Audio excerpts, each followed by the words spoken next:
Okay, so yeah, I'm Krystal Wu. I have worked in the community industry for about 7 years. Most recently, I worked at a startup called Open Space, where I helped construction professionals in the community space. Prior to that, I worked at Shopify and built communities for merchants and branded communities to help connect with their customers.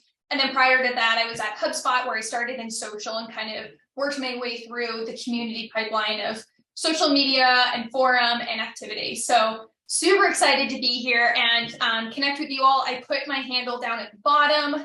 Feel free to check me out on Twitter. So if you were at this event, I'm always open to chatting more if you have any additional questions that we don't have time to get to. But jumping in, so this talk is about revitalizing your community and strategies that you can use to address a decline in community engagement. And I felt like this conversation is really important happening right now, because as folks are planning out the 2020 fiscal year for your community and different approaches that you're going to be taking, community has been kind of going through some wild rides lately, whether that's just based off of like what's going on in the economy or like what businesses are doing and shifting. And so I thought this could be a really great approach on how you can kind of get that spark back in that community. So in doing so, we're going to talk about community engagement just a bit high level, then go into the reasons that your community can see a decline, ways that you can address that type of decline, and then how you can measure and track the success of your engagement. So feel free to take screenshots. I mean, he said like that this will be shared afterwards, but if you need to take any notes or so, feel free to do so. Okay, so overall, community engagement. When I think of community engagement, I think of it being an active involvement and a participation from your community members in the activities and initiatives of your community. So it's more than just, someone being like, I'm going to like something. Like it's someone kind of like going out of their way to spend time and energy in your community. And beyond just that type of activity, it's more than just also getting people to be part of the community. So yeah, you can get 100 people to be part of your community, but with these 100 people, what can we do to help foster a sense of belonging, create a shared purpose, and build investment among community members? And I want to note that last aspect of like building investment among community members, because the community isn't just about what you're building it for or what the company's building it for. It's about how can you connect and have others network through that type of community. And then lastly, when it comes to community engagement, is how does this fit in with driving the business? Like, what is the business outcome? What do they get from this? And so in the business context, community engagement is meant to lead to increased brand awareness, customer loyalty, and improved decision-making. So there's more than just like the fluff of, oh, we're all like, everyone's chatting and hanging out and having conversations and a couple meetups. Like it actually goes deeper than that. And that's how it supports your business initiatives. So I want you to keep that in mind, which we're going to go in much deeper into in a bit. And the last thing I want to note, there are so many talented, incredible community folks in this industry. I mean, I'm sure you're all on this call, but I want to preface before diving into all of this that like, you cannot do it all and you shouldn't be expected to do it all.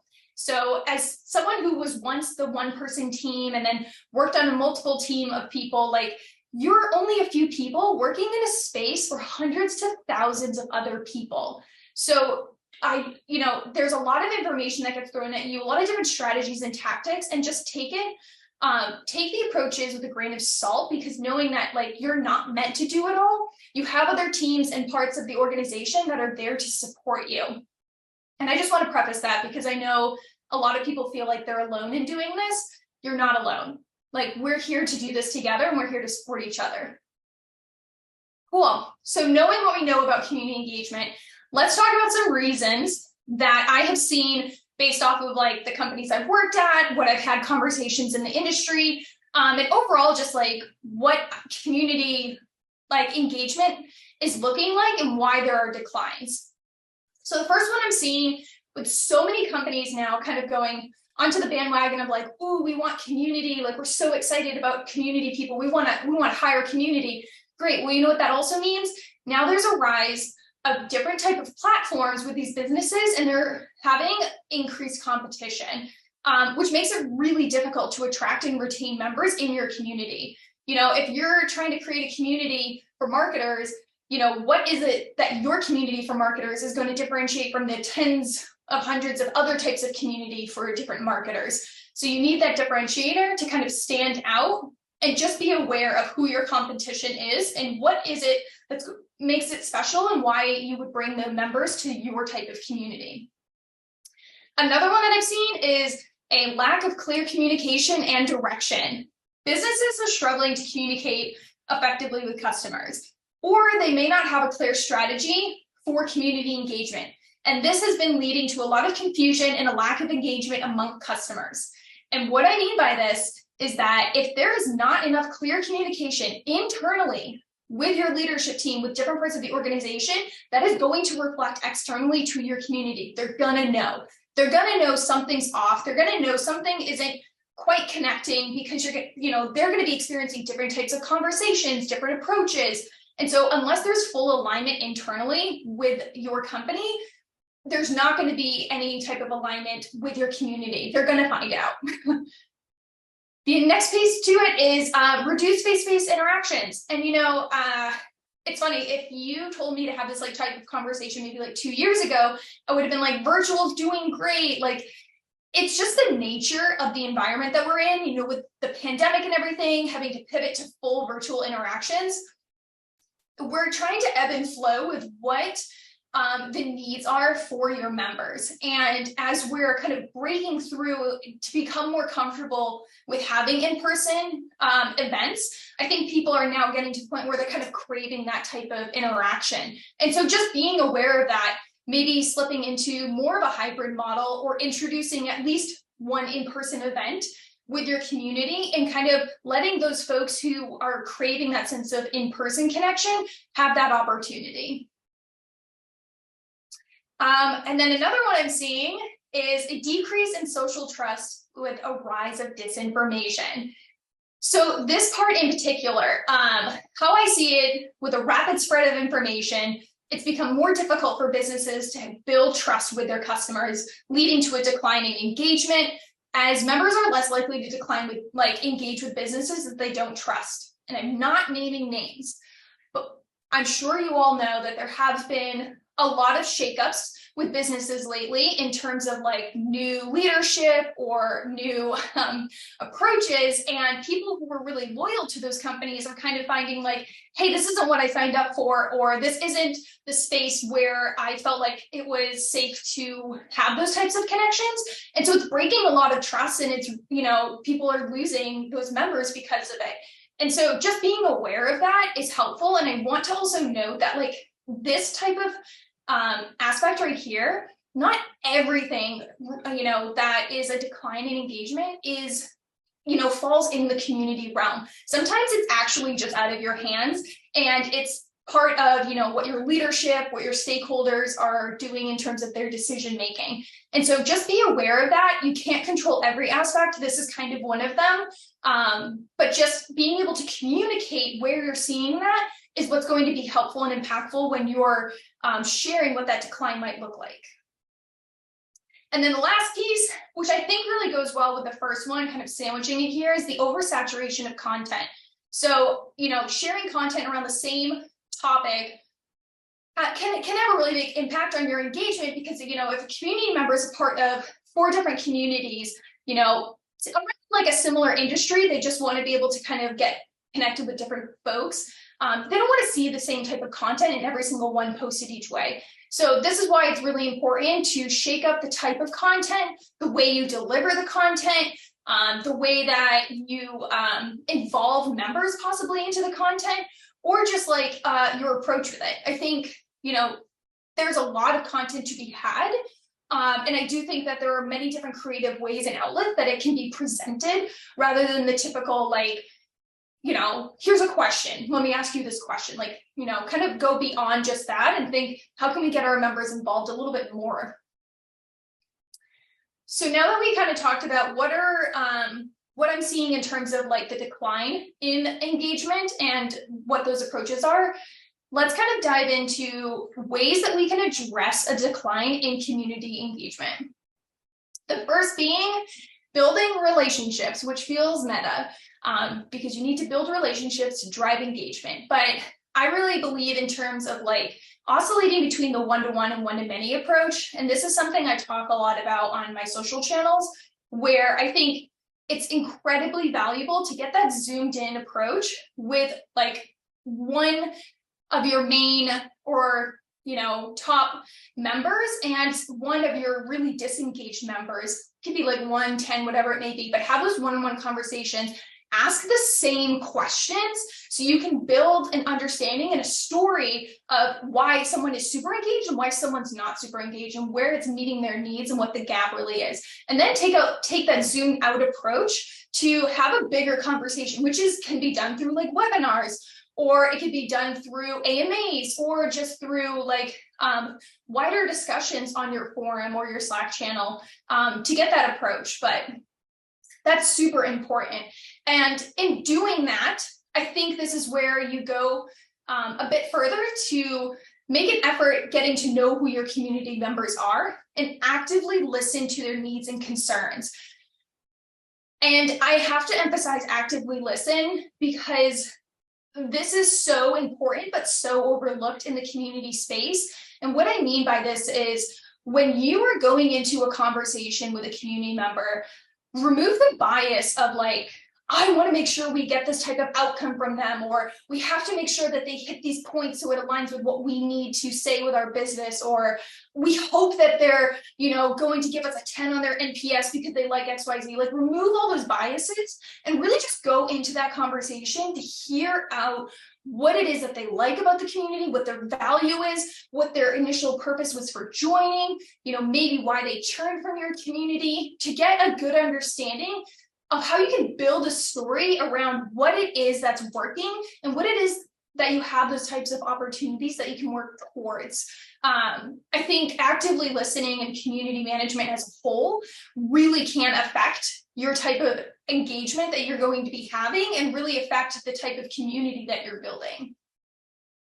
The second piece is having a sense of ownership, because at the end of the day, community is about us. It's not about Bob, it's not about Mary, it's not about them, her, whatever it may be. It's about us collectively, us coming together. It starts with just a few folks, but it grows into something that is much bigger than that. And so what I want to really emphasize here is include your members in your community.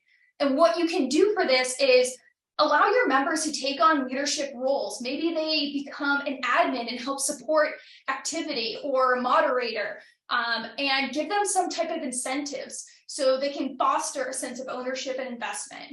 And so when you do this with your community, what you're really doing is you're dividing out the engagement through the initiatives that you're working towards, which is like the type of community that you're building. And then you're giving your members that ownership of engagement and activity. And your community is going to see that. They're going to see that you're including us, and it's not just about you.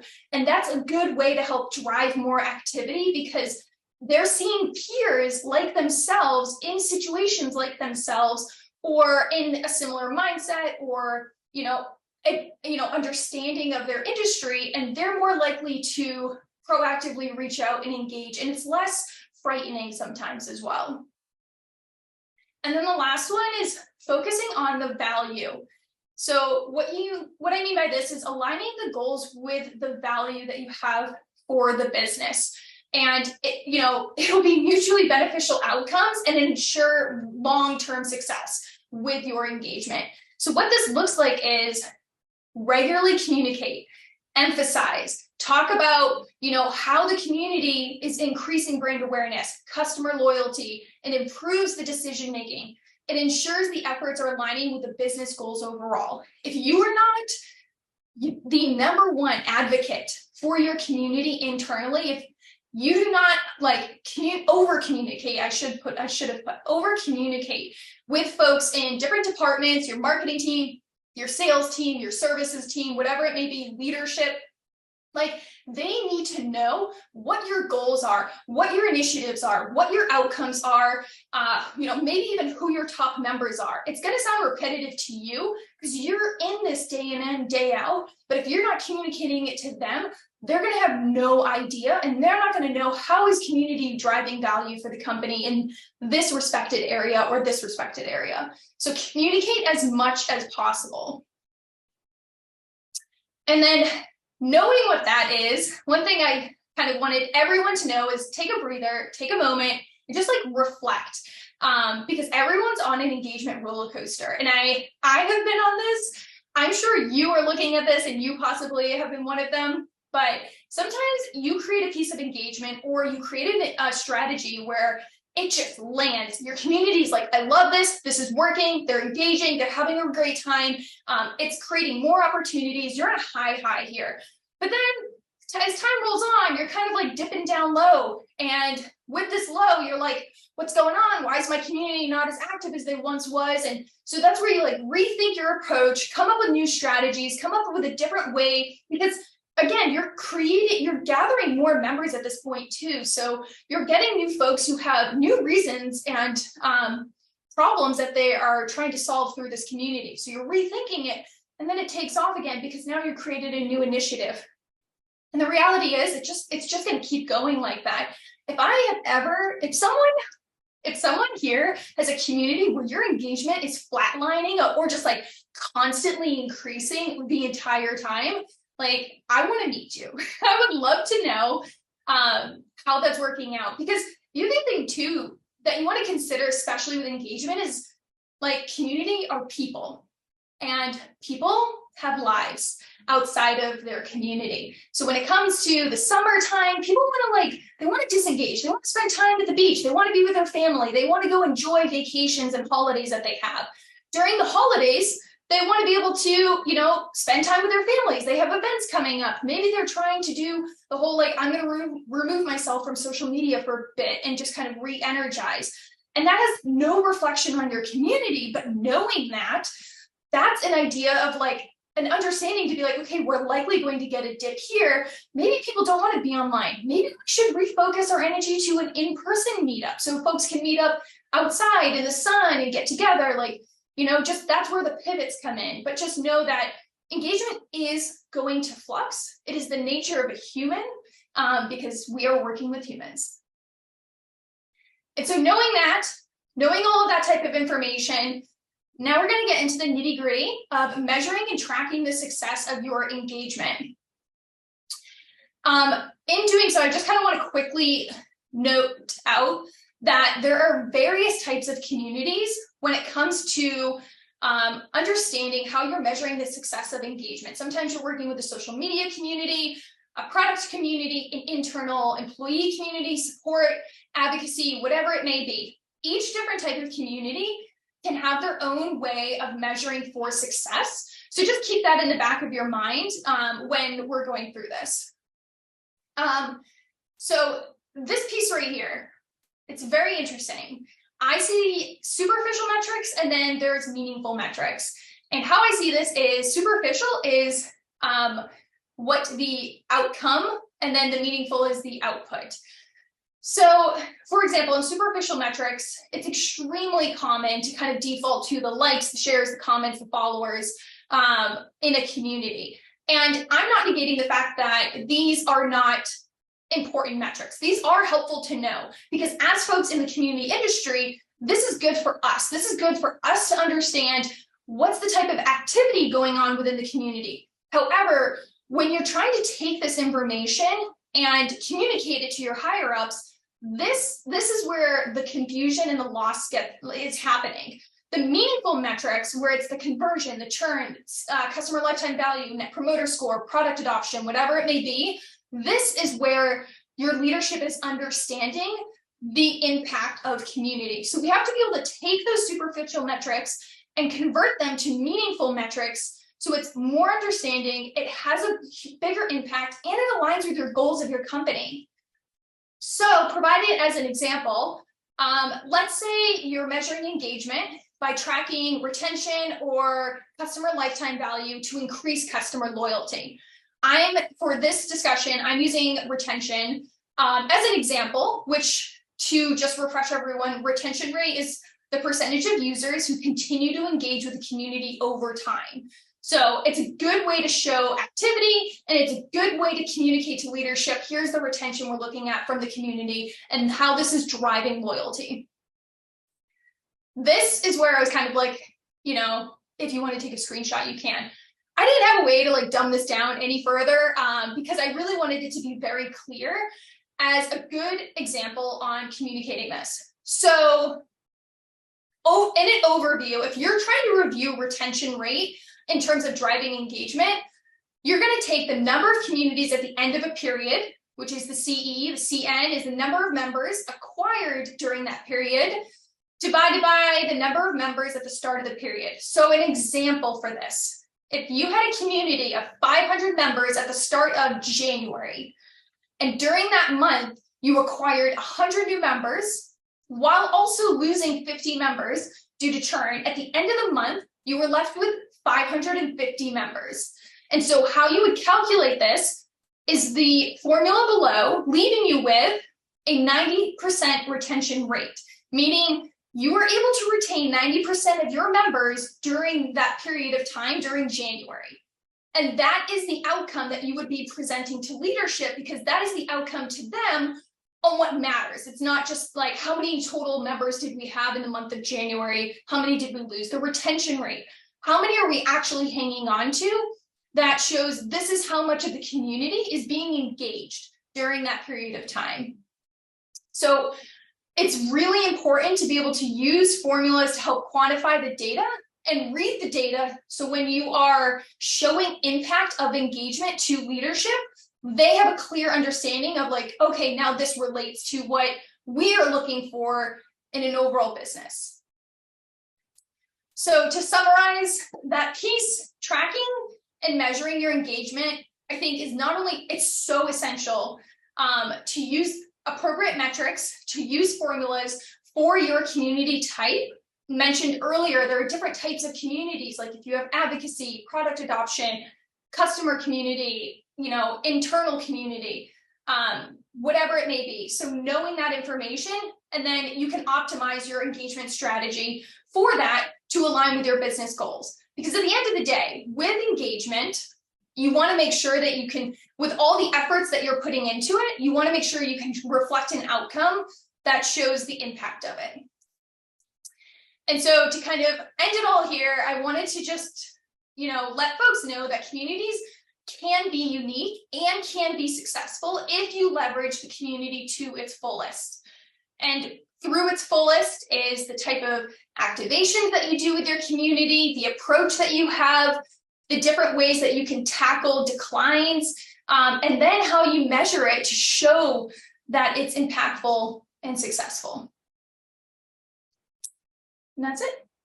Awesome. Thank you so much. Thanks so much for sharing your tech and the insights. We have a couple of questions here. I'm going to read them out. The first question is not related to community engagement per se, but it's about examples of communities where community managers can join and share best practices, challenges. So if you know communities that help community managers, share that. Yeah, no, it's a great question. Finding a community space for other folks in the community industry. There are honestly so many, and feel like I should I type the answer?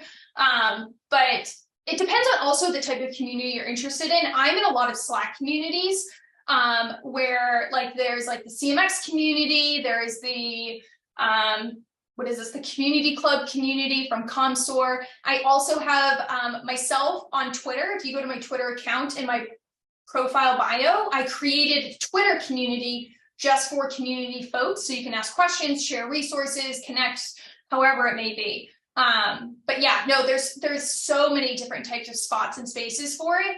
And I'll have to, it gives me a good prompt. I could probably write out a list of where I see good ones for folks to join and different ones that might pique your interest. Totally. Yeah, CMX Hub community is really good. And the community club as well. And I can add one more community, which is Rosie.land community. Oh yeah. So yeah, this is pretty good. And the community is also quite active. So she has a Slack group. Highly recommend joining that if possible.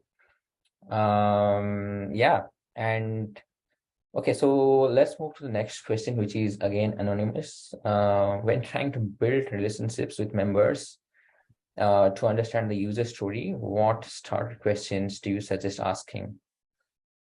Yeah, this is a good question. So before getting into the types of questions to ask, I want to note when to ask those types of questions. So an understanding a user journey, if somebody is just joining your community, having that kind of like onboarding process and the first initial questions, that helps gauge an understanding of, you know, why they joined. These are the questions you're asking now. So why did you join? What problem can we help you solve? Are you familiar with the product? Yes or no? That's it. Like simplify it. Do not like overdo it with a ton of questions and overwhelm them. But realistically, you're trying to find out why. Why is it that you're coming here? Why is it that this was the community that you chose? Why? How can we help with that? And then throughout the journey of the customer in your community, that's when you want to find out, like 6 months down the line, asking those questions again, saying, what has been, a post that has helped solve your problem in the last 6 months? Have you connected with any new members? What is your favorite aspect of this community, whether that's going to a webinar, whether that's, giveaways that we do, contests, whatever it may be. And that's going to help you understand the level of activity, if a user is being lost within the community, or if they are kind of like finding themselves and they're getting a lot of value out of it, or if they're missing something, if they're still stuck and they didn't know that you offer something that they could help support that with, let them know. Cool. Sorry. Another question is, can you give an example of a strategy that once worked but didn't anymore, and add a new strategy that you implemented and it worked all over again? So something that failed, but again, you improved that, or maybe a new strategy that you implemented. Yeah. Gosh. Yeah, it's definitely happened. I forget the name of what it was, but I did this content series when I was working at Shopify, where it was like Monday questions or something like that. I forget what I called it, but I basically would have different prompts about what's going on in the industry, like the latest information that's going on with the industry, to see if I could get brand owners to kind of like have that type of discussion to get an understanding of what their problem areas are and ways that we could help solve for it. However, I was kind of finding that it was just not as engaging enough, because the reality of it is they were brand owners and their time is so limited. It was very difficult for them to find the time to have those like chit-chatty type of conversations. So I kind of had to take that and pivot from that approach where it's worked in previous communities, and instead I did a bi-weekly webinar where I would just compile a bunch of questions that I would see going on in the industries. And in that webinar, I would ask those questions to folks who were able to join for the 30 minutes, and everyone was able to have dynamic conversations. They were able to talk with each other in that moment, get the response they needed, hop off, continue with their business. And that was way more successful. Thanks for sharing that. Another question is from Dhanasri. What kind of meaningful metrics one can consider when there is no physical product? I'm not sure how the physical product would impact it. Maybe, Krystal, if you have any idea, share that. Yeah. So in my career, I've never worked at a company where there's been a physical product. Everything's been software related. So in terms of like meaningful metrics, I don't know if there's the ones that I kind of shared previously. I don't think it's going to neglect anything, whether it's a physical or a software type of product. I think it'll work all around, unless there was like something specific you were curious about, and I'm probably missing it. Let me know in the chat or asking the questions, but otherwise I think the meaningful metrics will work even more so with like non-physical products. Okay, we have so many questions. We're gonna run through them as quickly as possible. So Ryan asks, have you noticed a general decline in the number of communities in the past few months? If so, why do you think that is?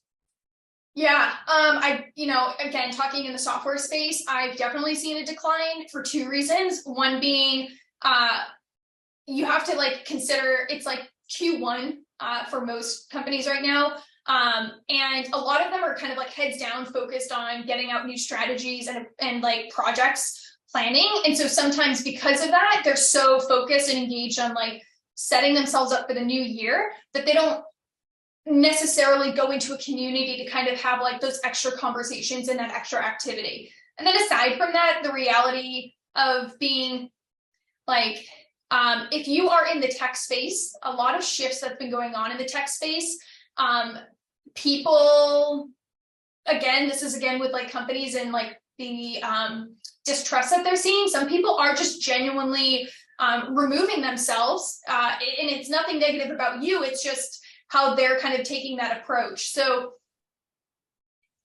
yes, I've seen a decline, and I don't think there's one way or one answer as to what it is. I think there's a multitude of answers just based off of everything that's kind of been going on. Okay. So the next question is from Audrey. It's about getting internal buy-in, how to get internal buy-in to make sure that the team actually cares about community management and also pique their interest. Yes, Audrey, fantastic question. To get your leadership to actually care for or get interested about buy-in, I would kind of go with two approaches. One, it's again with the over type of communication, that is reaching out to those different departments. If you're trying to get leadership in your marketing department or your C-suite, whatever it may be, guess what? You need to go over there. You need to have conversations with them. Say like, hey, can we do a one-on-one chat? I just want to let you know what's going on in the community space. And while you're sharing about community, ask them questions too. Ask them, what are your problem areas right now? What is the biggest problem that this company is trying to solve for right now, or this quarter or next quarter, whatever it may be? And then take that into consideration of like, how can community help solve for that bigger problem?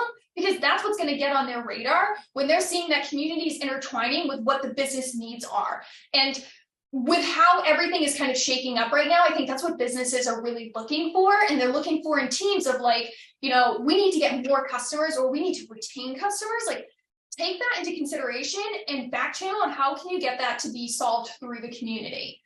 So again, it's going to be over communicating, getting yourself in front of the discussions, whether if you have like a wiki or internal presentations, like get yourself into those, have those one-on-one conversations. It's going to feel uncomfortable. I felt uncomfortable about it when I was kind of starting out in my career, but I just knew the reality of it is like, if they don't know your name and they don't know what you do, they're not going to have any consideration for community. Absolutely, yeah. Then the next question is about when you're talking about providing value, how is that determined and measured for success, and how to keep the value fresh? So when you're providing value, how is the value determined and measured for success and keeping the value fresh? I think the value aligns with your community goals. Like if folks are joining, here's an example. If folks are joining your community because they're like, I want to understand more about the product and I want to be able to get my foot into either betas or like connect with the product team, what value can you offer in the community? Okay, maybe you can get your product team to start connecting and inserting themselves in their community. And then keeping it fresh is just the different types of ways you approach that. So maybe you could do meetups, like once a quarter with a couple folks on the team that you can connect with, or you could do more, webinars or types of conversations, or you could do AMAs. People really like AMAs as well. So I think keeping it fresh is just having that creative mindset of like, what are ways I can approach and deliver this content, and providing value for the success is around what your community is solving for. So I can't give you a specific answer because I don't really know what your community is solving for, but once you know what they're solving for, that's how you know, okay, if we're trying to solve for product adoption, that for that example, that's what you would be driving it towards and measuring for success. If you're trying to drive for customer advocacy, you're going to have a whole different approach. Feel free to message me, by the way, privately if needed, about like the type of community, if you do need help, because I am very aware that it's a very challenging topic to identifying like what the community value is, and like you knowing your value to what that measure outs to. Right. And generally what we have seen is that when you are starting a community, you generally start with a singular focus or a particular goal. Say for example, if you are starting a product community and it's mostly about self-service, so how many tickets you're deflecting. If it is about ideation, how many ideas, implementable ideas you have sourced from community, and how that has maybe impacted your customer acquisition. If you are about scaling the community in terms of acquiring leads through SEO and things like that, so how has that impacted your number of customers that you have acquired through the community? So it ties into your community goal, like Krystal pointed out. Let's move to the next question. How do you manage being a community professional but not having any budget?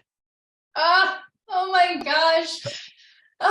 This is like, it tears my heart apart because I literally did this at the start of my career. Like literally was told no budget, but could you figure it out? Could you just like figure out how to do that for free?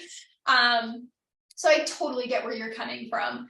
And this is where I leverage internal networking at my company. So I partnered, and when you make an internal community committee and you have go-to people on like, the support team, the product team, the marketing team, get them together, figure out how they can involve themselves into the community, because now you're widening your resources. But not only that, but if you want to plan a campaign around, maybe customer success wants to do a webinar with your community and talk about how to use a new product that was just launched within the business, great. Maybe you can do that, but you can probably leverage with them. Hey, in part of that, do you think maybe we could also do a bit of a giveaway and like see if we can work with their budget? Because it's a mutual beneficial agreement of like, they're getting something from it, we're getting something from it. And that's kind of how I like weed my way through. I will note that's not a long-term successful approach, but it is something that you can do to kind of show the value and impact that it has when there is budget attributed to it.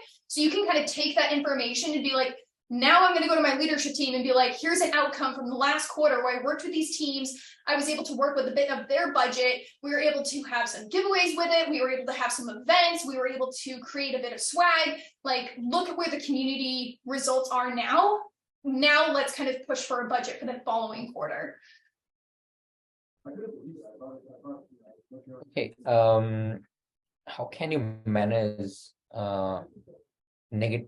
it's about managing negative sentiment in your community. Yes, negative sentiment in your community. One thing I think that's really important is crisis communication as a community professional, whether it's you meet with someone who is specialized in that and learn from them, read a book, watch a YouTube video, whatever it may be, but familiarize yourself with crisis communication, because when it comes to negative sentiment in your community, you have to take the approach of like, or at least I take the approach of going in there with a positive intent. Maybe they didn't know that they were having this type of, approach in our community. And so creating guidelines in your community is going to help solve for that. Because if you have guidelines of like, this is what we expect of the community member, this is how we want to run our community, and this is what our values are. And if someone's not aligning with that, I don't know why I'm losing my voice, but if someone's not aligning with that, you have clear guidelines to go off, or just be like, hey, like, this is how, like, we want you to be respectful of this space, and you can provide a warning to them. And if they, kind of continue, you can kind of take matters into your own hands of like what you want to do next, which again is creating a comms process. So you would create an outline of like first offense, second offense, whatever it may be. But yeah, think about it in the terms of like in the mindset of like a crisis comm situation and how you would approach that. On to the next question. When you provide leadership opportunities within the community, what's your strategy with developing those community members into leadership roles? Do you offer any kind of incentive, like a swag box? Yeah. So this is going to be like community specific, depending on how engaged and how active they are. But usually this is where community ambassador programs are really beneficial, because this is where you're elevating them into that leadership, and you're giving them a program, you're giving them kind of like a bucket that they can feel like they identify in, and it also honors what they will be responsible for, again, the rules and guidelines of it, and the expectations, and sometimes special incentives. So that's where those little programs come in handy. And for example, in terms of having someone go into a leadership role, an ambassador program is great for that. Okay, so the next question is from Maria. She's asking, I work at a Telegram community, but we're moving to Bettermode community. And they're asking about how can they have a smooth transition in terms of when they're changing a platform, what kind of things they can implement to retain that engagement. And they have more than 5,000 members at this point. Yeah, so when you're transitioning different community platforms with your community, think of it in the scope of you are moving houses. When you move to a different location, you don't just up and move that morning and decide like, I'm going to pack up today, I'm going to get a moving truck on the phone, I'm going to, go over there and I'm going to unpack all in one day. There is full preparation in hand. And I think that's the exact way to approach this, is that while you're packing up ahead of time, this is where you're communicating with your community the changes that are going to be happening, when they're going to be happening, why they're happening, and how they can be supported. So like, it has to be incredibly clear who can they contact if they need to, and give them ample time to ask those questions. So I would say like quite a few months out. So you can kind of prepare for any hiccups. It'll also actually help you with your transition, because if they ask questions that you didn't consider, you want to get ahead of that before you go over to a different type of community. The other thing I want to mention is only, make a transition in a community when you know that it's going to be the best long-term solution for your community. And I say that in the sense of don't, start on a platform.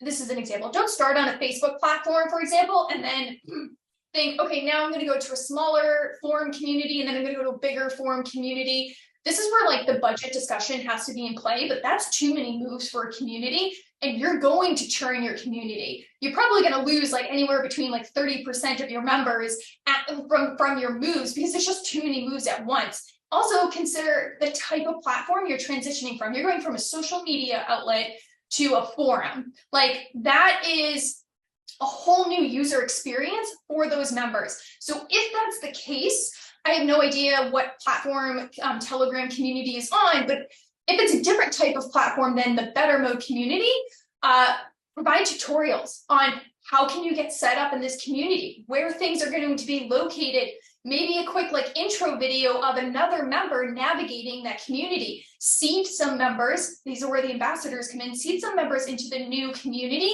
so they can get an understanding and a feel for the workflow of where things are, how they're going to navigate, and maybe even start getting some conversations on there as needed. I hope that helped. Thank you for sharing that. And something that we have also noticed is that when we're moving to a different platform, oftentimes community members would have already created some content in the previous community, and they might want to access that. So giving them ample opportunity to download whatever data that they have created or uploaded would be also one of the key factors here. So consider that as well, what kind of data you would be migrating and what kind of data you would not be migrating. So considering those factors and communicating that to the members would be really be useful. Yes, absolutely. Great point. Cool. How are you seeing gamification used well to support engagement? This question is from Heather. Thanks, Heather. Good question. I think gamification is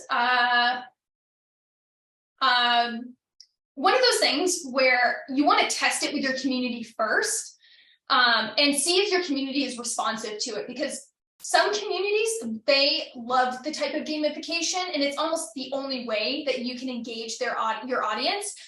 Some other communities with gamification, it feels like it's more taxing on their time and energy. And so I would say test out gamification in different options, whether that is through like different games or incentives. I'm blanking on badges. Like you can have like different types of badges for like ways that they've kind of leveled up in a sense in the community. Because to some folks, they feel like I just want to be part of this community and have discussions and network. And if they feel like they have to keep leveling up, it can drain their social battery. So test and play with it first.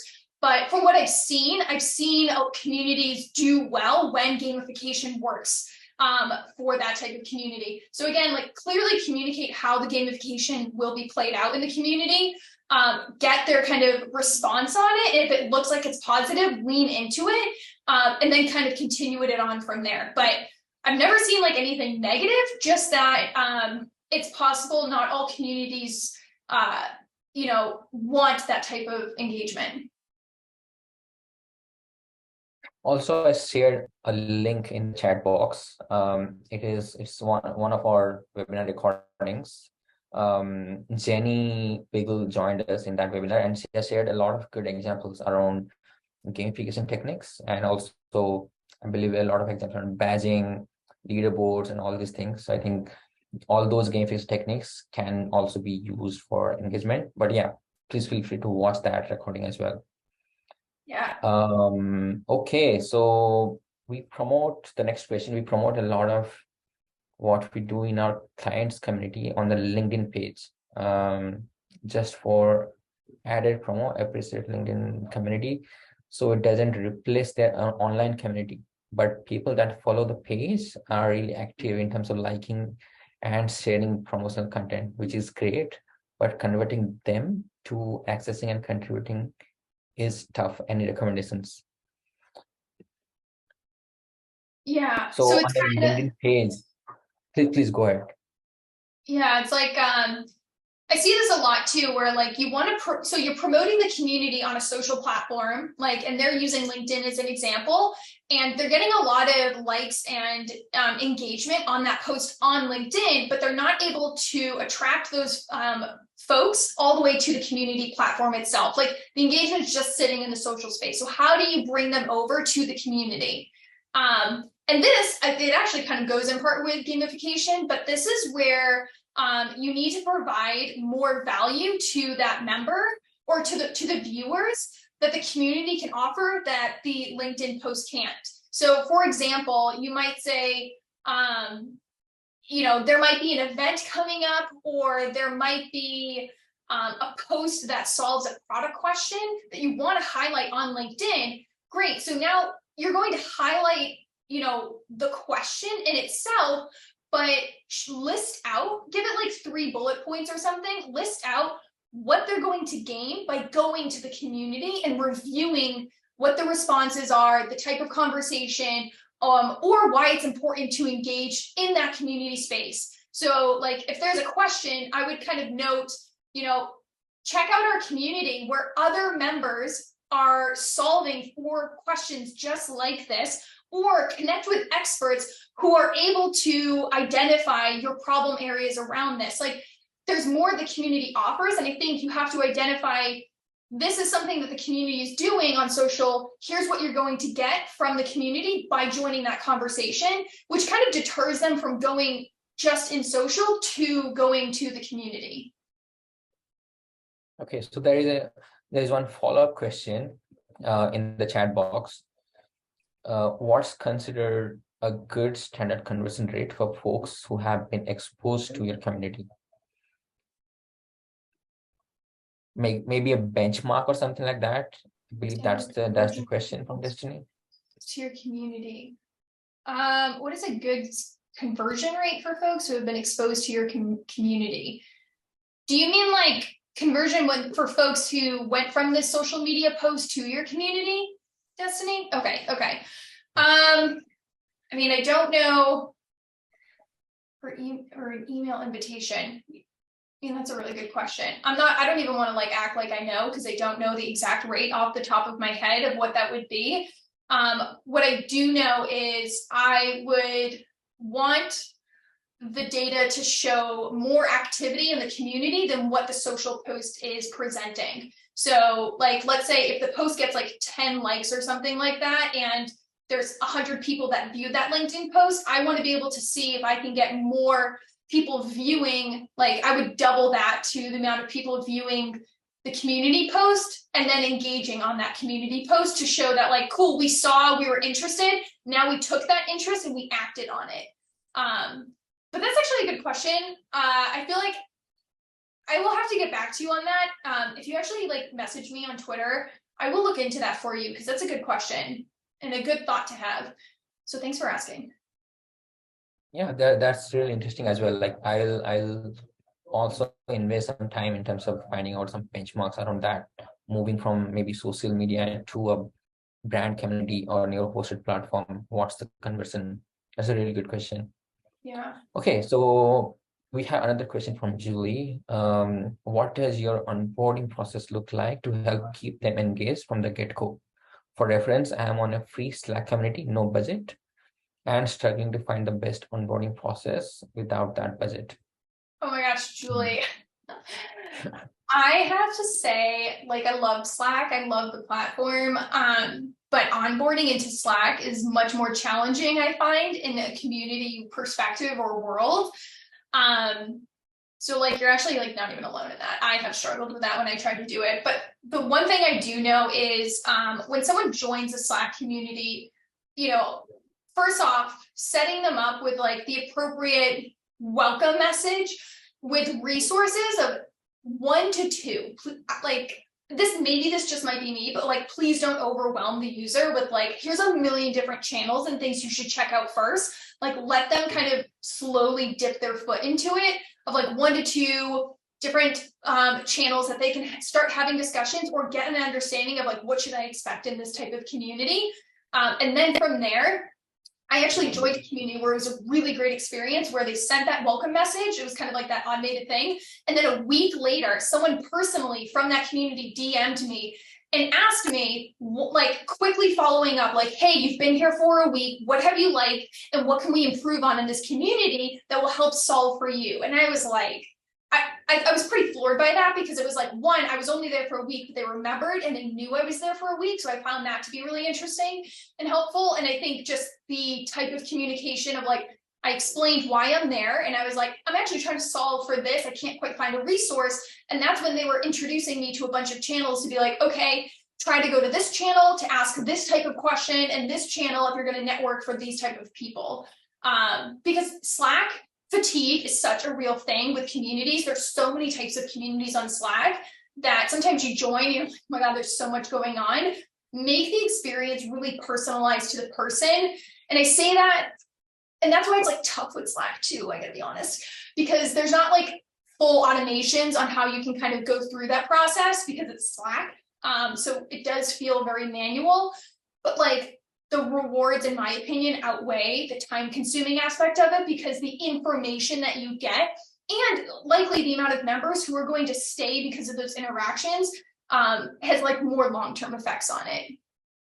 I also asked this in a community just yesterday about does anyone have any good onboarding processes of like when you're onboarding a community? So I can actually send that out after as well, if you're interested. There is just one more question. We're almost out of time, but I'm just gonna share this. How do you relate community activities with marketing strategies? Yeah. So my previous manager, who is a gem of a human being, when I worked with her at Open Space, she and we were on the marketing team, but we did a lot of community focused initiatives. And so when we were communicating and building out strategies, we always had to have the mindset of, okay, when we're approaching this problem or like, this campaign, approach it with a community mindset over a marketing mindset. And a community mindset is solving for the people, and a marketing mindset is solving for the numbers.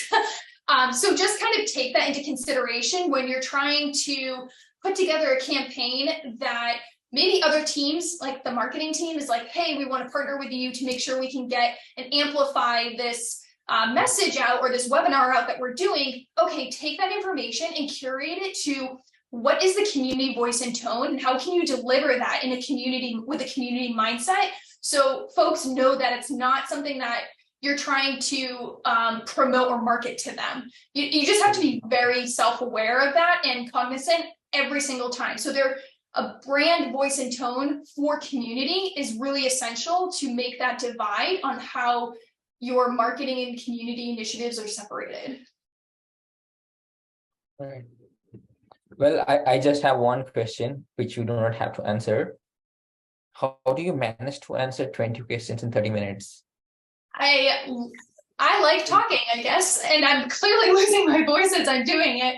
But no, I do enjoy talking. So, and I know if there's folks with like more questions, because I've seen them in the chat, and I apologize, I can't get to all of them. But like literally just tweet at me. I'm here all day. Okay, awesome. It's already 1 p.m. ET. So we're gonna conclude this webinar. Thank you so much, Krystal, and thanks everyone for all the questions and interactions. I learned a lot. And like I mentioned previously, we're gonna record this. I mean, this has been recorded. We're gonna post it in our community, and everyone who registered will receive an email. Thanks a lot. Thank you so much. Yeah, thank you so much. And thank you for the questions. They were phenomenal questions. So I'm really glad you all asked. And I hope I get to meet you guys at another point as well. And thank you so much for teaching. It was great chatting with you.